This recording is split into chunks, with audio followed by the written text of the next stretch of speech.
সুবহানাল্লাহ তুমি দয়াময়। এই দুনিয়ায় তোমারই কথায় তোমার ইশারায় জানি। আমি মেডিকেল কলেজ এই সেমিনার হলে আমার জীবনে প্রথম আসা। বিনয়ের সাথে আমার মিনতি থাকবে, আপনি যত ব্যস্ত থাকুন দয়া করে মোবাইলের স্ক্রিন থেকে আপনি নিজেকে আলোচনার দিকে নিয়োজিত করুন। একটা মানুষ তার প্রশংসা পায় চার কারণে, প্রশংসিত হয় চার কারণে: বংশ, পদবী, সুরত, সিরত। এ চার কারণে মানুষ প্রশংসিত হয়। বংশীয়ভাবে, যেটাতে আপনার হাত নাই, আপনি একটা ভালো বংশে জন্মগ্রহণ করলে স্বাভাবিকভাবে আপনি প্রশংসার অধিকারী হবেন, নিজে আত্মোপলব্ধি করবেন আপনি একটা ভালো ফ্যামিলির ছেলে। আপনি এসেছেন অনেক বড় কোনো পরিবার থেকে, যে পরিবারের মানুষগুলো অতীতে অনন্যতার নজির স্থাপন করেছেন। সেই দৃষ্টিকোণ থেকে আমার নবী করিম সাল্লাল্লাহু আলাইহি ওয়াসাল্লাম গোটা পৃথিবীতে সবচেয়ে মর্যাদার যে বংশ, সে বংশের নাম কুরাইশ বংশ। সকল বিবেচনায় কুরাইশ বংশের যে শাখাগুলো আছে, শাখাগুলোর মাঝে সবচেয়ে অনন্য মর্যাদার অধিকারী সে ধারার নাম হচ্ছে বনু হাশিম। সে বনু হাশিম গোত্রে তিনি জন্মগ্রহণ করেছিলেন। সে দৃষ্টিকোণ থেকে মধ্যপ্রাচ্যের সমস্ত মানুষগুলো বংশীয়ভাবেই তাকে মর্যাদার আসনে আসীন করে দিয়েছিলেন। দুই নম্বরে, মানুষ মর্যাদার অধিকারী হয় তার পদ পদবীর কারণে। খেটে খাওয়া মানুষ, অজপাড়া গায়ে থেকে উঠে আসা মানুষ যখন মন্ত্রিত্বের আসনে আসীন হয়, যখন মেম্বার অফ পার্লামেন্ট হয়ে যায়, যখন কোনো এক উচ্চপদস্থ কর্মকর্তাতে পরিণত হয়, স্বাভাবিকভাবে ওই গ্রামের ভালো মানুষগুলো সেই খেটে খাওয়া মানুষটাকেও মর্যাদার আসনে আসীন করতে বাধ্য হয় তার পদ পদবীর কারণে। সে দৃষ্টিকোণ থেকে নবী করিম সাল্লাল্লাহু আলাইহি ওয়াসাল্লামকে আল্লাহ তাবারক ওয়া তাআলা তিনটি মর্যাদায় ভূষিত করেছেন। তিনি ইমামুল মুরসালিন, তিনি খাতামান নবিয়্যিন, তিনি রাহমাতুল লিল আলামিন। তিনি নবীরা এমনিতেই মর্যাদার অধিকারী, কারণ তারা মিথ্যার কাছ থেকে অনেক দূরে। এই জন্যই আমরা যারা আহলুস সুন্নাত ওয়াল জামাত, আমরা যারা মুসলিম হিসেবে নিজেকে ধারণ করি, আমাদের বিশ্বাস হচ্ছে, আকীদা হচ্ছে আল আম্বিয়াউ মাসুমুন, নবীগণ নিষ্পাপ। সে দৃষ্টিকোণ থেকে আমার নবী করিম সাল্লাল্লাহু আলাইহি ওয়াসাল্লাম তিনি ইমামুল মুরসালিন, সমস্ত রাসূলগণের তিনি ইমাম। সমস্ত গবেষক, ঐতিহাসিক, দার্শনিক, চিন্তাবিদ, সাহাবিন, তাবিন, তাবে তাবিন, উম্মাহাতুল মুমিনিন, আইম্মে মুজতাহিদিন, আইম্মে শরীয়ত, সালফে সালিহিন, উলামায়ে মুতাকাদ্দিমিন মুতাআখিরিন, ইমাম সাহেবান, গবেষক, পশ্চিমা বিশ্বের মনীষী যারা, সবাই মিলে একমত হয়ে গেল 1,24,000 বলো আর 2,24,000 বলো, সকল নবী এবং রাসূল মিলে যা আমার নবীজি একাই তা। সুবহানাল্লাহ। সবাই মিলে যা আমার নবীজি একাই তা। তিনি একাধারে নবীদের জন্য যে বিশেষণগুলো বিশেষায়িত করা হয়েছে, যেমন আদম আলাইহিস সালাম আদামু সফিউল্লাহ, আদামু আবুল বাশার, ইব্রাহিম খলিলুল্লাহ, ইসমাইল জবিউল্লাহ, মূসা কালিমুল্লাহ, ঈসা রূহুল্লাহ। সুলাইমান নবীরে দিলেন রাজত্ব, দাউদ নবীরে দিলেন সুন্দর কণ্ঠ, ইউসুফ নবীরে দিলেন সুন্দর চেহারা, আর আমার নবী সকল সমন্বয়ে তিনি এক অনন্য আধার, যেন একই বিন্দুতে সকল কিছু এসে জমে গেছে। মনে হচ্ছিল যেন সকল নদীর মিলন মেলা, যেমন সমুদ্র, আর আমার নবী যেন সেই বিশাল সমুদ্রের অধিকারী। সে দৃষ্টিকোণ থেকে আমার নবী মর্যাদার অধিকারী। গেল দুইটা, বংশ আর পদ পদবী। 3 নম্বরে তার সুরত।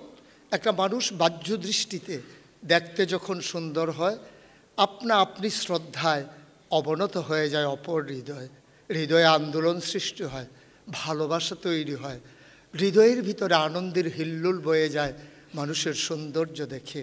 সে দৃষ্টিকোণ থেকে আমার নবী ছিলেন মধ্যম আকৃতির সুদর্শন এক পুরুষ। তিনি যখন হাজারো মানুষের সামনে দাঁড়াতেন, লক্ষ মানুষের সামনে যখন দাঁড়াতেন, তার সাথে লম্বা লম্বা মানুষগুলো যখন দাঁড়িয়ে যেত, তিনি মধ্যম আকৃতির মানুষটি যখন দাঁড়াতেন, অবাক বিস্ময়ে সবাই তাকিয়ে দেখত, সবার উপর দিয়ে আমার নবীর চেহারা মোবারক দেখা যায়। যদিও তিনি মধ্যম আকৃতির, তার চুলগুলো ছিল হালকা হালকা কোঁকড়ানো, ঘাড় পর্যন্ত প্রলম্বিত, তার নাচ কপাল ছিল চওড়া শুভ্র সাদা, তার চোখগুলো ছিল টানা টানা, তার চোখগুলো ছিল মায়াবী, চোখের পাপড়িগুলো ছিল ফুটন্ত গোলাপের এক একটা পাপড়ির মতো। কখনো বা যখন চিনি চোখের পলক ফেলতেন, মনে হতো মৃদুমন্দ বাতাসে গোলাপ পাপড়ি যেন দোল খাচ্ছে। তার চোখের অংশ ছিল রক্তিম আভ সাদা, কালো অংশ ছিল কৃষ্ণ কালো, নাক ছিল তার খাড়া, ছিদ্রগুলো ছিল তার ছোট ছোট, নাকের নিচে তার ছিল চিকন সরু গোঁফ, সরু গোঁফের নিচেই ছিল তার একেবারে গোলাপি রঙের দুটি ঠোঁট। তিনি কখনো বা যখন মুচকি হাসতেন, ঠোঁট দুটি যখন একটু ফাঁক হতো, অবাক বিস্ময়ে পৃথিবীর মানুষগুলো চমকে উঠত, থমকে দাঁড়াতো, আশ্চর্যান্বিত হয়ে যেত, মনে হতো গোটা পৃথিবীতে যেন বিজলি চমকিয়েছে। কখনো বা যখন তিনি পথ মারাতেন, মাস আগে, 2 মাস আগে কখনো তিনি হেঁটে গেছেন এ পথে, মেঠু পথে, পরবর্তীতে কোনো সাহাবা যখন যেতেন ওই পথে, তিনি চমকে উঠে জিজ্ঞেস করতেন, পাশে যাদের বাড়ি, ওই এলাকার যারা অধিবাসী, তাদেরকে জিজ্ঞেস করতেন, ভাইরা এ পথ মারিয়ে কি গিয়েছেন আমার নবী? সে তো অনেক দিন আগের কথা, 1 মাস হয়ে গেছে আমার নবী এ পথ পাড়ি দিয়ে গেছেন, আপনি কিভাবে বুঝলেন? সাহাবা চোখের পানি ছেড়ে দিয়ে বলতেন, 1 মাস আগে এ পথ মারিয়ে গেছেন আমার নবী, 1 মাস পরে আজও যেন তার গায়ের জান্নাতি গন্ধ পাওয়া যায়। তিনি যখন দুপুরবেলা প্রচণ্ড রোদের মাঝে ঘামতে ঘামতে ঘরে যেতেন, মুক্তার দানার মতো তার কপালে যখন ঘামের বিন্দুগুলো জমে যেত, মনে হতো যেন সোনার মাঝে সোহাগা, যেন অনন্য এক সৌন্দর্য তিনি।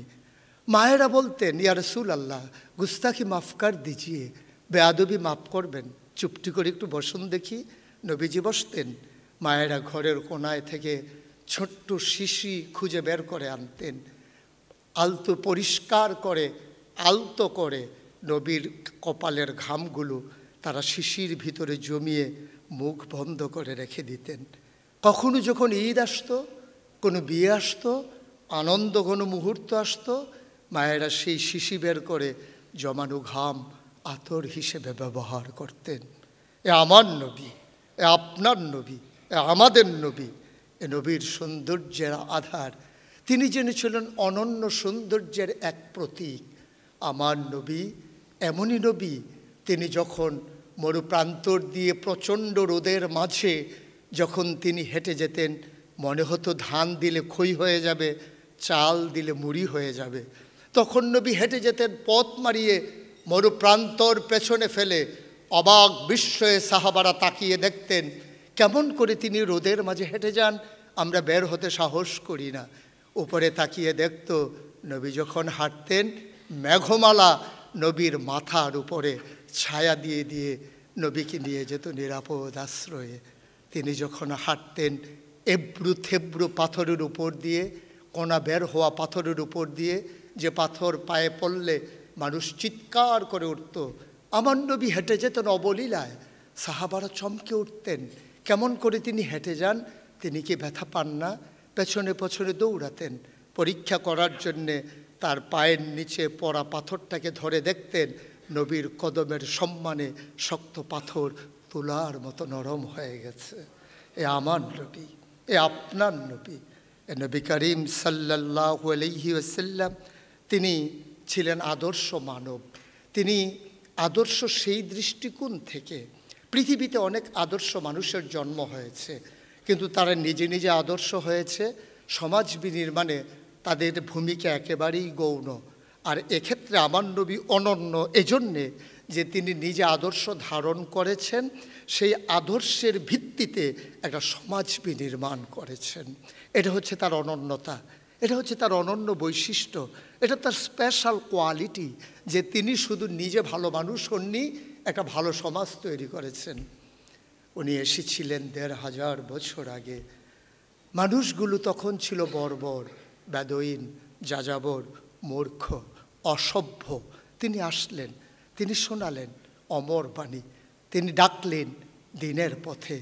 মাত্র ২৩ বছরের ব্যবধানে, যখন একটা ইউনিভার্সিটি ছিল না, যখন কামিল মাদ্রাসা ছিল না, যখন দাওরা হাদিস মাদ্রাসা ছিল না, মেডিকেল কলেজ ছিল না, হলরুম অডিটোরিয়াম ছিল না, শীততাপ নিয়ন্ত্রিত কোনো কক্ষ ছিল না, ছিল না শিক্ষার কোনো অবকাঠামো, ছিল না প্রিন্ট মিডিয়া, ইলেকট্রনিক্স মিডিয়া, ছিল না ডিশ চ্যানেল, ছিল না ইন্টারনেট, ছিল না ল্যান্ডফোন, মোবাইল ফোন, ছিল না কুরিয়ার সার্ভিস, ছিল না পোস্ট অফিস, নাই বলতে কিচ্ছু নাই। রাষ্ট্রীয় অবকাঠামো নাই, রাষ্ট্র নাই, রাজধানী নাই, রাজপথ নাই, রাজনীতি নাই, রাজনৈতিক নেতা নাই, নাই বলতে কিচ্ছু নাই। প্রাইমারি, প্রি প্রাইমারি, গণশিক্ষা, নৈশ শিক্ষা, কোনো কিছুই যখন ছিল না, মাত্র ২৩ বছরের ব্যবধানে আমার নবী অসভ্য, বর্বর, বেদুইন, যাযাবর, মূর্খ সেই মানুষগুলোকে আধুনিক, ভদ্র, আল্লাহওয়ালা, পরহেজগার একদল মানুষে পরিণত করে দিলেন। এক অনন্য বৈশিষ্ট্যের অধিকারী মানব। তিনি মানুষগুলোকে হৃদয় দিয়ে ভালোবাসতেন, হৃদয় ভরা ছিল তার ভালোবাসা। এজন্য আল্লাহ তার পরিচয় তুলে ধরলেন এমন করে, ওয়ামা আরসালনাকা ইল্লা রাহমাতাল লিল আলামিন। ও নবী, আমি হলাম রব্বুল আলামিন, আর আপনি হলেন রাহমাতুল লিল আলামিন। আমি হচ্ছি রহমান, আমি রহিম, আমি সত্তার, আমি গাফফার, আমি আইয়ুব, আমি ওয়াদুদ, আমি প্রেমময়। আর আপনি নবী, আমি যত জায়গায় রব, আপনি তত জায়গায় রহমত। সুবহানাল্লাহ। এমন কোনো জায়গা নাই যেখানে আল্লাহ রব না। তিনি আকাশের রব, তিনি জমিনের রব, তিনি পাহাড়ের রব, কুলো কুলো বেগে বয়ে যাওয়া নদীর রব, নদীর ভিতরে পানির রব, পানির মাঝে মাছের রব, ওই নদীর কিনারে গাছের রব, নারিকেল গাছের মাথায় ডাব, ডাবের ভিতরে শরবত যিনি দিলেন সেই রব তিনি। তিনি আখের ভিতরে যিনি রস দিলেন সেই রব। সব জায়গায় যিনি রব, আর সব জায়গায় আমার নবী হলেন রহমত। আল্লাহ নিজেই বলে দিলেন, ফাবিমা রাহমাতিম মিনাল্লাহ, ফাবিমা রাহমাতিম মিনাল্লাহি লিনতা লাহুম ওয়ালাউ কুনতা ফাজ্জান গালিজাল কলব লানফাদ্দু মিন হাওলিক ফাআফু আনহুম ওয়াস্তাগফির লাহুম ওয়াশাবিরহুম ফিল আমর ফাইযা আযামতা ফাতাওয়াক্কাল আলাল্লাহ ইন্নাল্লাহা ইউহিব্বুল মুতাওয়াক্কিলিন। তিনি ছিলেন অনন্য বৈশিষ্ট্যের অধিকারী, প্রেমময় একটা মানুষ। তিনি এসেছিলেন প্রেম বিলাতে, তিনি এসেছিলেন মানুষগুলোর মুখে হাসি ফোটাতে, তিনি এসেছিলেন বর্বরতাকে পেছনে ফেলে সভ্যতাকে তুলে ধরতে, তিনি এসেছিলেন মানুষকে জুলুমের হাত থেকে বাঁচিয়ে তাদেরকে মজলুমের কাতারে না রেখে যেন সম অধিকার নিয়ে পৃথিবীতে বাস করতে পারেন সেই অমর বাণী নিয়ে। তিনি এসেছিলেন নারীর অধিকার নিয়ে, তিনি এসেছিলেন নারীকে জাগিয়ে দেওয়ার জন্যে, তিনি এসেছিলেন পরমত সহিষ্ণুতা শিক্ষা দেওয়ার জন্যে, তিনি এসেছিলেন একটা সুষম পররাষ্ট্র নীতি গ্রহণ করার জন্যে। বড়রা ছড়ি ঘোরাবে ছোটদের উপরে, এজন্যে তিনি আসেন নাই। তিনি এসেছিলেন বন্ধুত্বের ভিতরে হবে রাষ্ট্রের নীতি, এই নীতির উপরে তিনি মদিনা নামক রাষ্ট্রকে প্রতিষ্ঠা করেছিলেন। তিনি এসেছিলেন প্রতিরক্ষা নীতি এমনভাবে পেশ করার জন্যে, অগ্রিম ঝাঁপিয়ে পড়া নয়, কিন্তু কেউ ঝাঁপিয়ে পড়লে আবার তাকে ছেড়ে দেওয়াও নয়, তাকে দাঁত ভাঙা জবাব দেওয়ার জন্যে তিনি এসেছিলেন। অমুসলিম মানুষ যারা মুসলিম রাষ্ট্রে বাস করবে তাদেরকে শান্তির বাণী শোনানোর জন্যে, জোর করে ধর্মান্তরিত করার জন্যে তিনি আসেন নাই। তিনি এসেছিলেন স্বাধীনভাবে যার যার ধর্ম শেষে পালন করবে এই নিশ্চয়তা প্রদান করার জন্যে। তিনি এসেছিলেন শিক্ষার সংস্কারের মাধ্যমে মানুষকে মানুষে পরিণত করার জন্যে, পশু প্রবৃত্তি থেকে দূরে সরিয়ে দিয়ে মনুষ্যত্বের বিকাশ ঘটিয়ে শুধু দেখতে মানুষ নয়, প্রকৃত অর্থেই মানুষ বানানো যায় সে শিক্ষানীতি প্রণয়ন করার জন্যে আমার নবী এসেছিলেন। আমার নবী এসেছিলেন সামাজিক সংস্কারের জন্যে, মানুষগুলো যেন পরস্পরের উপরে হিংসা বিদ্বেষে ঝাঁপিয়ে না পড়ে, সে মোমেন্ট নয় যে পেট ভরে খেলো, সেই তো মোমেন্ট যে দুঃখী মানুষের পাশে দাঁড়ালো। তিনি এসেছিলেন অর্থনৈতিক প্রবৃত্তি অর্জনের মাধ্যমে মাথা উঁচু করে দাঁড়ানোর জন্যে, কাফের বেদিনের বিরুদ্ধে শক্তভাবে হাত মুষ্টিবদ্ধ করে তিনি যেন প্রতিবাদ করতে পারেন। সেজন্যে তিনি এসেছিলেন রাজনৈতিক সংস্কারের মাধ্যমে গোটা মানুষের প্রতিনিধিত্ব করার জন্যে। তিনি এসেছিলেন আল্লাহর জমিনে আল্লাহর দ্বীন কায়েম করার জন্যে। তিনি এসেছিলেন ধর্মীয় কুসংস্কারকে দূর করে ধর্মের পরিপূর্ণ অবয়ব মানুষের সামনে তুলে ধরার জন্যে। তিনি এসেছিলেন সংস্কৃতির বিপ্লবের জন্যে, যে সংস্কৃতির মাধ্যমে অপসংস্কৃতির সয়লাভে আজকে আমার দেশের মানুষগুলোকে পশ্চিমা বিশ্বের দিকে নিয়ে যাওয়া হচ্ছে, যার জন্যে আল্লামা ইকবাল আফসোস করে বলেছিলেন, ইসরাবে রঙ্গ বুকু গলিস্থা সমঝা হেতু আহায় নাদান কক্ষকু আসিয়ান সমঝা হেতু। আহারে, মানুষগুলো মনে করে ওই দুদু মরু প্রান্তরে তির্যকভাবে যখন সূর্যের আলো পড়ে, বালিগুলো যখন চমকে ওঠে, পিপাসার্থ মানুষ মনে করে এই বুঝি পানির ফোয়ারা। ওই মরিচিকার মাঝে যেমন পানির ফোয়ারা নাই, কাটা গাছের মাঝে যেমন গুলিস্থান নাই, ঠিক এমনিভাবে পশ্চিমা বিশ্বের রং চঙের মাঝে শান্তি নাই। আজকে গোটা বিশ্বের মানুষগুলো আবার আসছে সেই ইসলামের সুশীতল ছায়াতলে। আমরা যারা ধারক বাহক, আমরা যারা নিজেদেরকে পরিচয় দেই মুসলিম হিসেবে, আমরা যারা দাবি করি আমরা মুসলমান, আমরা যারা বলি আমরা ইসলামের ধারক বাহক, আমরা যখন সুরত ধারণ করি ইসলামের, কিন্তু সুইরতগুলো হয়ে যায় আমাদের ইসলামের ওই অসভ্য মানুষগুলোর মতো, তখন যেন আজকে নবীর জীবনী পাঠ করা, নবীর জীবনী ধারণ করা, নবীর জীবনে নিজেকে রাঙিয়ে দেওয়া আজকে যেন সময়ের দাবি। একবিংশ শতাব্দীর সূচনা লগ্নে গোটা বিশ্ব যখন আজকে কম্পিউটারাইজড, গোটা বিশ্বকে যখন বলা হচ্ছে গ্লোবাল ভিলেজ, আজকে দেখা যাচ্ছে আমাদের আর্থিক অনেক উন্নতি হয়েছে, মনে করেছি আমরা সভ্যতার চরম উৎকর্ষতায় আমরা আরোহণ করছি, কিন্তু আমরা আজও দেখতে পাচ্ছি যারা সভ্যতার ধ্বজাধারী আমেরিকা, সেখানে কত প্রেসিডেন্ট অদল বদল হলো, কত বছর গেল তাদের অবকাঠামো, কত বছর গেল তাদের গণতান্ত্রিক রাষ্ট্রের নমুনা, কিন্তু আমরা দেখলাম সেখানে আজ পর্যন্ত কোনো নারী ক্ষমতার মসনদে আরোহিত হতে পারেনি, কারণ তারা নারীকে এখনও দ্বিতীয় স্থানেই রেখে দিয়েছে, পুরুষের পাশে তারা দাঁড় করাতে চায়নি। অথচ আমরা মুসলমানেরা, কবি নজরুল যেমন করে বলেছিলেন, এ বিশ্ব চরাচরে যা কিছু চিরকল্যাণকর, অর্ধেক তার করিয়াছে নারী, অর্ধেক তার নর। আমরা তো সে বিশ্বাসী, সে মন্ত্রেই আমরা মন্ত্রমুগ্ধ হয়ে আমরা পাশে বসিয়ে রেখে কাঁধে কাঁধ মিলিয়ে দেশ বিনির্মাণে আমরা এগিয়ে যাচ্ছি, পুরুষ আর নারী একসাথে। ভয় ধরিয়ে দেওয়া হয়, ভয় ধরিয়ে দেওয়া হয়। ১,৫০০ বছর আগের ইসলাম যদি আবার চলে আসে, ভয় ধরিয়ে দেওয়া হয়। ইসলামের পরিপূর্ণ রূপ যদি আসে, নারী কি আবার চলে যাবে পর্দার আড়ালে?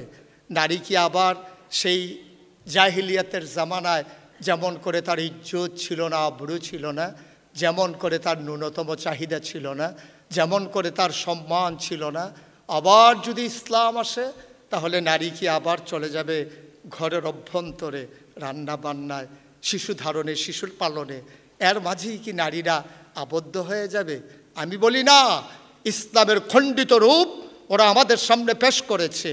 নবীর জীবনের আদর্শ হচ্ছে নারী সব জায়গায় তার ভূমিকা রাখবে, চিকিৎসায়, নার্সিংয়ে ভূমিকা রাখবে, যুদ্ধের ময়দানে যুদ্ধ করবে বীর বিক্রমের স্বামী তরবারি হাতে নিয়ে, আর নারী অপেক্ষা করবে তখন যা তার স্বামী আর সন্তান অসুস্থ হয়ে তাঁবুতে ফিরবে, শুশ্রূষা দিয়ে আবার ফিরিয়ে দেবে যুদ্ধের ময়দানে।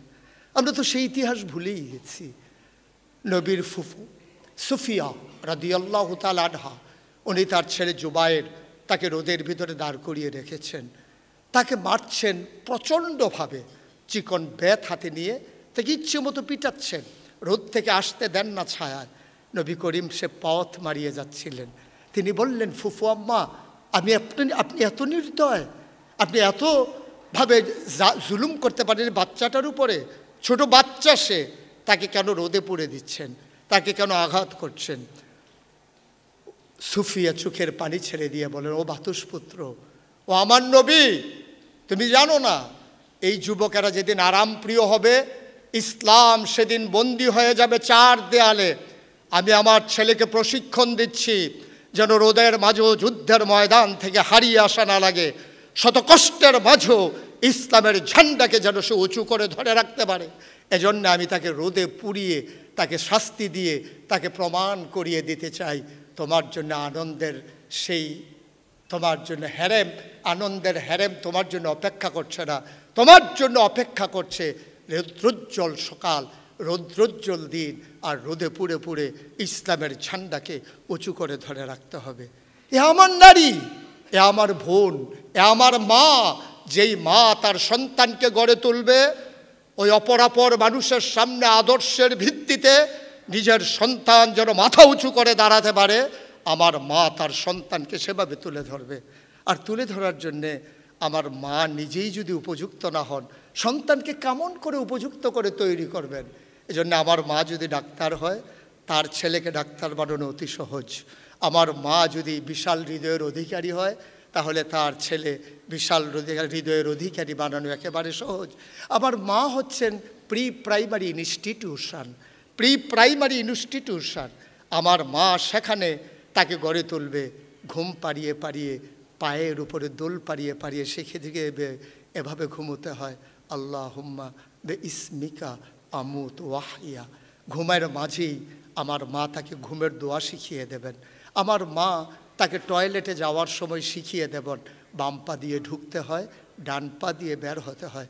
আমার মা তাকে শিখিয়ে দেবেন প্রাইভেট ম্যানারগুলো, কেমন করে চিবাতে হয় যেন বাইরের মানুষ আওয়াজ শুনতে না পায়, কেমন করে তার নাক পরিষ্কার করতে হয়, কেমন করে সে সুন্দরভাবে বসতে হয়, তার বসার স্টাইল, তার কাপড়ের স্টাইল, তার আধুনিকতা, সব কিছু তুলে ধরবে আমার মা। যদি মা আমার আধুনিকতার জন্যে শিক্ষার কোনো বিকল্প নাই। ইসলাম শিক্ষাকে উদ্বুদ্ধ করে, ইসলাম মায়েকে অনন্য উচ্চতায় নিয়ে যেতে চায়। আমি তো বারবার বলি, আমরা যারা পুরুষেরা পুরুষ শাসিত সমাজে নিজে গর্ভের ধারণ করি, নিজে অহংকার করি, আমরা কি একবারও দেখেছি আমরা পুরুষের পায়ের নিচে হচ্ছে জুতা, আর রাসূল সাল্লাল্লাহু আলাইহি ওয়াসাল্লাম মায়ের পায়ের নিচে ওই সন্তানের জন্য নির্ধারণ করে দিয়েছেন জান্নাত। সুতরাং হীনমন্যতায় ভোগার কোনো দরকার নাই, কোনোভাবেই নিজেকে ছোট করে দেখার আর সুযোগ নাই। ছেলে হলে আনন্দিত আর মেয়ে হলে একটু রাগান্বিত, সেদিন আমরা পাড়িয়ে এসেছি, সে পথ আমরা মারিয়ে দিয়ে এসেছি। সন্তান তো সন্তানই, কিসের ছেলে কিসের মেয়ে, এজন্য আমাদের সময় কাটানোর সময় নাই। বন্ধুগণ, আসুন আমরা সবাই মিলে একটু জেগে উঠি, আমরা সবাই মিলে একটু জাগিয়ে দেই।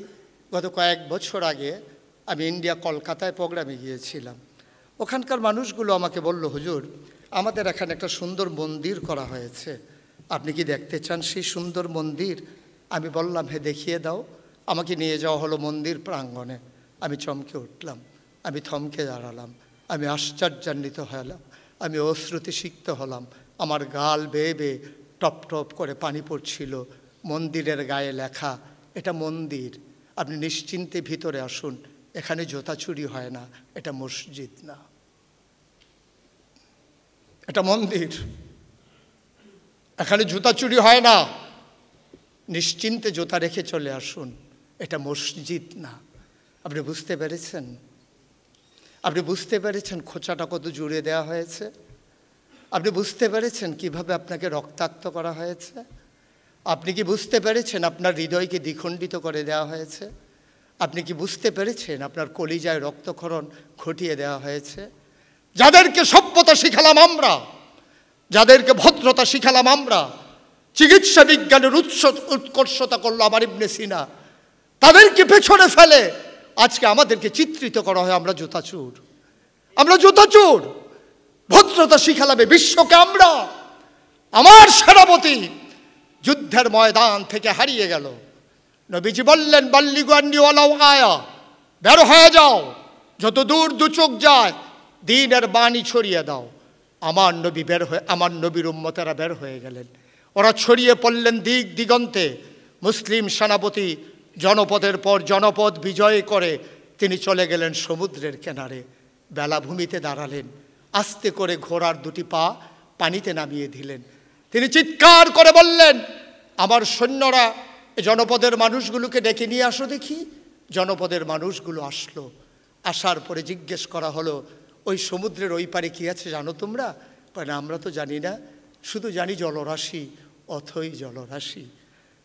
সেনাপতি আল্লাহর দিকে দুটি হাত বাড়িয়ে দিয়ে বললেন, মাওলা ও রব্বে কারিম, এই জনপদের মানুষগুলো সাক্ষী দিয়েছে ওই পারে কি আছে ওরা জানে না। যদি ওরা বলতো ওই পারে আরেকটা জনপদ আছে, খোদার কসম আমি আমার ঘোড়াকে নামিয়ে দিতাম পানির মাঝে, উত্তাল তরঙ্গ আমি পেছনে ফেলে ওই জনপদে দিনের দাওয়াত পৌঁছে দিতাম। আমরা তো সেই জনপদ, আমরা সেই মুসলিম, আমরা তো সেই মুসলিম। আমাদের পরিচয় ভুইয়া চৌধুরী, সরকার, খনকার, পেশকার, স্বর্ণকার, দফাদার, চকিদার, কন্ট্রাক্টর, দোকানদার, কাস্টমার। আমরা ডাক্তার, আমরা ইঞ্জিনিয়ার, আমি পীর সাহেব, আমরা ইমাম, খতিব। সকল পরিচয়ের ঊর্ধ্বে গিয়ে আমার পরিচয় হোক ইন্নানি মিনাল মুসলিমিন, আমি মুসলমান, আমি মুসলমান। কারণে কারণে পরিচয় বদলায়, জনপদের কারণে, ভূখণ্ডগত কারণে পরিচয় বদলায়। আমি যখন বাংলাদেশে বাস করি 56,000 বর্গমাইলে, তখন আমার পরিচয় হয় বাংলাদেশি। আমি যখন বাংলায় কথা বলি তখন আমার পরিচয় হয় বাঙালি। যখন ইংরেজিতে কথা বলে হয়ে যায় ইংরেজ।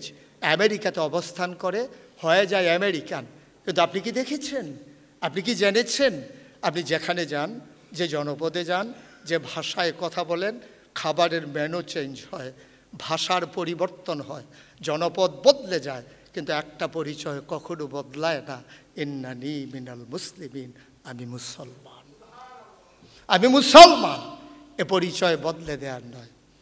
একবিংশ শতাব্দীর সূচনা লগ্নে আজকে যদি একটু হিসাব মিলাই, নবীজি পারলেন 23 বছরে সোনার মানুষ তৈরি করতে। আল্লাহ বলেন, রাদিয়াল্লাহু আনহুম ওয়া রাদু আনহু, তাদের ব্যাপারে আল্লাহ খুশি, আল্লাহর ব্যাপারে তারা খুশি। ও মানুষগুলো কারা? আবু বকর, ওমর, উসমান, আলী, তালহা, জুবাইর, আব্দুর রহমান ইবনে আউফ, সুমাইয়া, খাদিজা, আয়েশা। ওই মানুষগুলো ছিল সেই মানুষ যারা, যাদের ব্যাপারে আল্লাহ বলেছেন রাদিয়াল্লাহু আনহুম ওয়া রাদু আনহু, তাদের ব্যাপারে আল্লাহ খুশি, আল্লাহর ব্যাপারে তারা খুশি। আবার বদলে আয়াত নাজিল হয়ে গেল, ওয়ালাহুম কুলুবুল লা ইয়াফকাহুনা বিহা ওয়ালাহুম আয়ুনুল লা ইউবসিরুনা বিহা ওয়ালাহুম আযানুল লা ইয়াসমাউনা বিহা উলাইকা কাল আনআম বাল হুম আদাল। এমন একদল মানুষও তো ছিল সেই 23 বছর দাওয়াত পাওয়ার পরেও, লাহুম কুলুবুল লা ইয়াফকাহুনা বিহা, মন দেওয়া হয়েছে, বোঝ নাই। ওয়ালাহুম আয়ুনুল লা ইউবসিরুনা বিহা, তাদের চোখ দেওয়া হয়েছে, ওরা দেখে না। ওয়ালাহুম আযানুল লা ইয়াসমাউনা বিহা, ওদের কান আছে, ওরা শুনে না। ওরা কেমন মানুষ? আল্লাহ বলছেন, আমি কি বলেছি মানুষ? উলাইকা কাল আনআম, ওরা চতুষ্পদ জানোয়ারের মতো। ওরা জানোয়ার? আল্লাহ বলছেন না, বাল হুম আদাল, ওরা জানোয়ারের চাইতে নিকৃষ্ট। একবিংশ শতাব্দীর সূচনাতে বাংলার প্রেক্ষাপটে, বাংলার জমিনে, আমার প্রাণের শহর কুমিল্লায় আমি দাঁড়িয়ে যদি হিসাব মিলাই, নবী পারলেন 23 বছরে, আমরা পারলাম না 54 বছরে। ইংরেজরা শাসন করল 1757 সালের 23 জুন, পলাশির আম্রকাননে নবাব সিরাজউদ্দৌলাকে পরাজিত করে ইংরেজ লাট বাহাদুরেরা ক্ষমতায় আসলো। 1947 সালের 14 আগস্ট ইংরেজদেরকে বিদায় করে পাকিস্তান নামক রাষ্ট্র তৈরি হলো, অপর প্রান্তে হিন্দুস্তান। 23 বছর পাকিস্তানিরা আমাদেরকে শাসনের নামে শোষণ করলো। আমার কাপ্তাই পেপার মিলের কাগজগুলো করাচি দিয়ে ঘুরে 4 আনার কাগজ 8 আনা হয়ে গেল। আমার জুট মিলের নরম নরম কার্পেটগুলো শোভা পেত পাকিস্তানের এলিট পার্সন যারা, তাদের বেডরুমে আর ড্রয়িং রুমে। আমার কৃষকের ফলানো সোনালি ফসল, সুগন্ধি ধান, সুগন্ধি চাল, ওগুলো শোভা পেত পাকিস্তানের এলিট পার্সন যারা, তাদের ডাইনিং টেবিলে। বঞ্চনার স্বীকারোক্তি দিয়ে 1971 সালের 26শে মার্চ এক মহান ঘোষণার মাধ্যমে আমরা এক অসম যুদ্ধে ঝাঁপিয়ে পড়লাম। আমরা লাল সূর্যটাকে ছিনিয়ে আনলাম হাজারো প্রাণের বিনিময়ে, মায়ের ইজ্জত আবরুর বিনিময়ে। পৃথিবীর মানচিত্রে জল জল করে নতুন একটি দেশের নাম জায়গা করে নিল। দেশের নাম বাংলাদেশ। আমার সোনার বাংলা, আমি তোমায় ভালোবাসি। গেল 54 বছর, 71 থেকে 2025, 54 বছর গেল।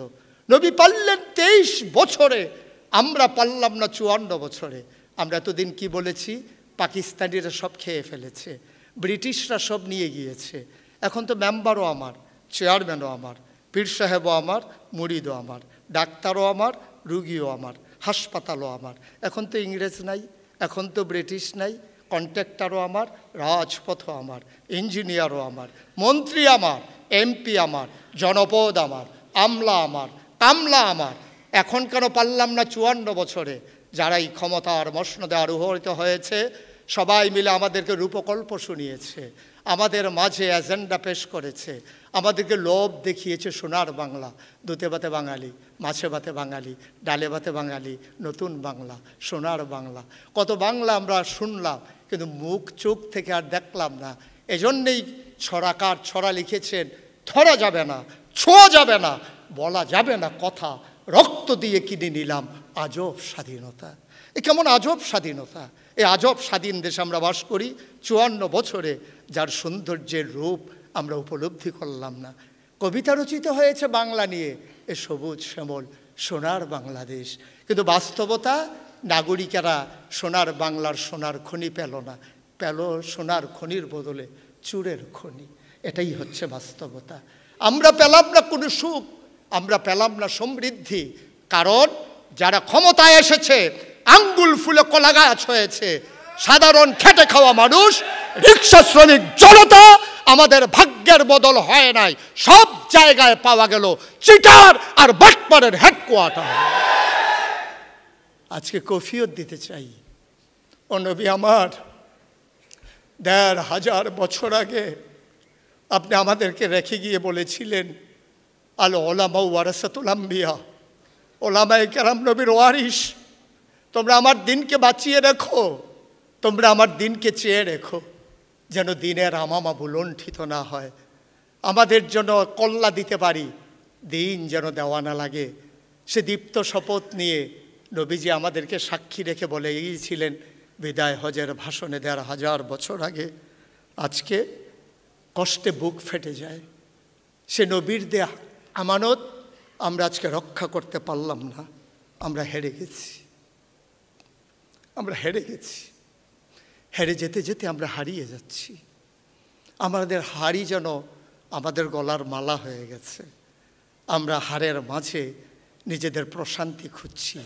বিজয়ীর ভেষে আমরা দিগ্বিজয়ী ঘোড়ায় চড়ে আমরা যেন খটখট করে সেই ফিলিস্তিনের জমিনে গিয়ে বলতে পারি না, ও মা, বাংলার প্রান্তরে তোমার এক যুবক আছে যে তোমাকে উঠিয়ে নিয়ে যেতে এসেছে।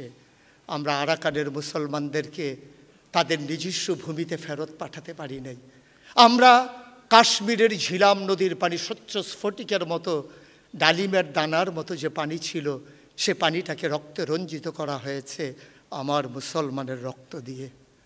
আমার কৈফিয়ত আজকে কেন কথা বলতে আসলাম, কেন আজও বেঁচে আছি, কেন আজও রাত যায় দিন আসে, সকাল গড়িয়ে সন্ধ্যা নামে, পাখিগুলো আপন নিরে ঘুমিয়ে পড়ে, গরুগুলো গোয়াল ঘরে, বাওয়ারিশ কুকুরগুলো নিরাপদ আশ্রয়ে, ছোট্ট শিশুরা মায়ের বুকে মুখ রেখে ঘুমায়, প্রিয়তম স্বামী প্রিয়তমা স্ত্রীকে নিয়ে ঘুমিয়ে পড়ে।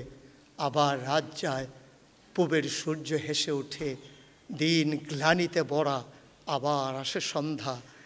দিন যায়, সপ্তাহ যায়, মাস যায়, বছর যায়, হায়াত থেকে সময় যায়, কিন্তু ভাগ্যের বদল হলো না। হে নবী, যখন কিয়ামতের ময়দানে দাঁড়াবো, কি কৈফিয়ত দেব সেদিন? সেদিন কি বলে মাথা উঁচু করে দাঁড়াবো? ক্ষমা করো হযরত, ক্ষমা চাই, ক্ষমা চাই, পারলাম না বলে। আমরা শিক্ষায় শিক্ষিত হলাম, অর্থনৈতিকভাবে স্বাবলম্বী হলাম, ঘোড়া ছেড়ে গাড়ি চললাম, আমরা চিকিৎসার উৎকর্ষতা সাধন করলাম। আজও আমার বাংলাদেশের রোগীরা বিদেশে কেন যাবে? আজকে আত্মপর্যালোচনার সময় এসেছে। আমি যেখানেই যাই ডাক্তারদেরকে বলি, আপনারা আমার ভাই, আমার গর্ভের ধন, কেন যায় ইন্ডিয়াতে চিকিৎসা করানোর জন্যে? আমার কি নাই? ইন্ডিয়ার ডাক্তারের চাইতে আমার ডাক্তারের অনেক বেশি মেধা। আমার ডাক্তারের কি নাই যা ইন্ডিয়াতে আছে? আমি দেখেছি ওরা ছলনায় ভরা, ওরা কথা দিয়ে রুগীকে ভুলাতে চায়, চিকিৎসা দিয়ে নয়। ওরা যদি কথা দিয়ে রুগীকে ভুলাতে পারে, আমার বাংলার মানুষ কথা ভুলে গেছে কেন?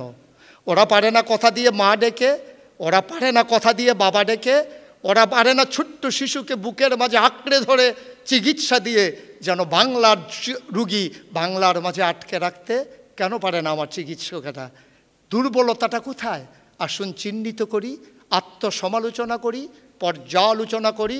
একটা রুগী আর বাংলার ভূখণ্ড পার হয়ে বর্ডার বেল্ট সীমান্ত অতিক্রম করে একটা রুগীকে আর ইন্ডিয়াতে যেতে দেওয়া হবে না ইনশাআল্লাহ। এটার জন্য ক্যাম্পিং করতে হবে। আমরা বলি ওয়াজের ময়দানে, আমরা কথা বলি এ ব্যাপারে। আপনারা আপনাদেরকে একটু আত্মসমালোচনা করুন, একটু বাবা শোনা ডাকুন। ইন্ডিয়ার রুগী অনেকে এসে ডেকে আমাকে বলে, আমি বললাম যে ইন্ডিয়া গেলেন কেন?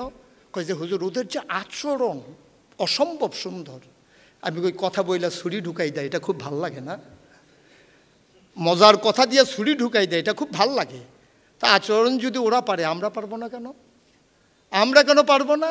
আমরা যারা সহকারী রাখবো, আমার রুগী কেন সহকারীর ধমক খাওয়া লাগবে?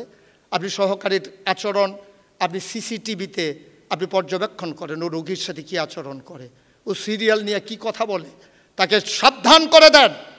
ডাক্তারের দোষ হয় তার সহকারীর কারণে। সে এমন ধমক দেয়, মনে হয় যেন ডাক্তার হলো তার কর্মচারী, সে হইল ডাক্তারের আব্বা। এমনভাবে ধমক দেয়। এই কাজগুলোর কারণে আমার রুগীরা বিমুখ হয় বাংলার ডাক্তার থেকে। আমি তো জানি আমাদের বাংলাদেশের ছেলেদের যোগ্যতা কত, মেধা কত, আমি তো জানি।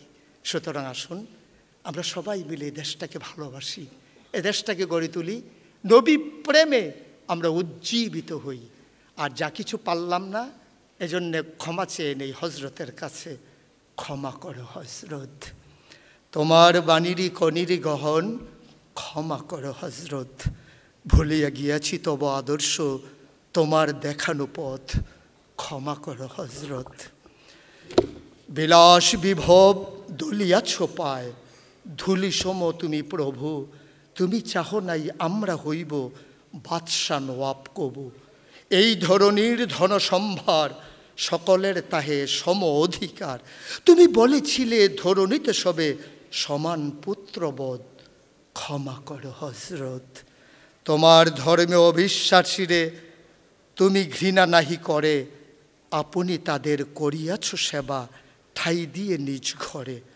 ভিন ধর্মীর পূজা মন্দির ভাঙ্গিতে আদেশ দাওনি হেবীর, আমরা আজিকে সহ্য করিতে পারি না কুপরমত, ক্ষমা করো হজরত।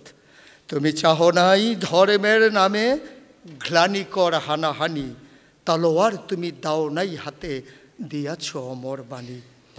মোরা ভুলে গেছি তব উদারতা, সার করিয়াছি ধর্মান্ধতা, বেহেশত হতে ঝরে না কোয়ার তাই তব রহমত, ক্ষমা করো হজরত, ক্ষমা করো হজরত। আসসালামু আলাইকুম ওয়া রাহমাতুল্লাহ।